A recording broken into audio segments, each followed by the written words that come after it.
আজকে সন্ধ্যে থেকে ব্লগটা শুরু করলাম। আজকে প্রচুর ঠান্ডা, তো তাড়াতাড়ি আগে সোয়েটারটা গায়ে দিলাম। মিঠাই এদিকে উল্টে পড়ে ঘুমাচ্ছে। এত ঠান্ডায় খুব কফি খেতে মন যাচ্ছিল, তো একটুখানি কফি বানালাম। আর এদিকে দেখলাম বাপি ফেরার পথে ভেজিটেবিল চপ এনেছে, সেখান থেকে একটা চপও তুলে নিলাম। মিঠাই আর বাপি এদিকে মুড়ি খাচ্ছে, মুড়ি চাল ভাজা দিয়ে খাচ্ছে ভেজিটেবিল চপ।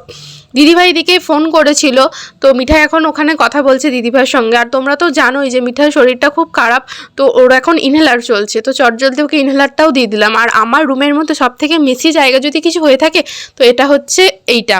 তো এটা আজকে আর গুছোতে ইচ্ছা করছিল না, কাল গুছোবো। মিঠাইকে নিয়ে একটু পড়াতে বসিয়েছিলাম, আর দেখো মিঠাই এত কিছু লিখতে শিখে গেছে। আজকে বাড়ির সামনে দিয়ে যাচ্ছিলো ফুচকা, তো সেখান থেকে একটু ফুচকা আনালাম। আর আজকে আমার প্রচুর ঠান্ডা লাগছিল, কম্বলের থেকে বেরোতে ইচ্ছা করছিল না। মিঠাই এদিকে চলে এসেছিলো, আমি আর মিঠাই মিলে একটু খুনসুটি করছিলাম। এরকম আরও মিনি ব্লগ পেতে চ্যানেলটা সাবস্ক্রাইব করো। দেখা হচ্ছে কাল, বাই। সবাই খুব ভালো থেকো।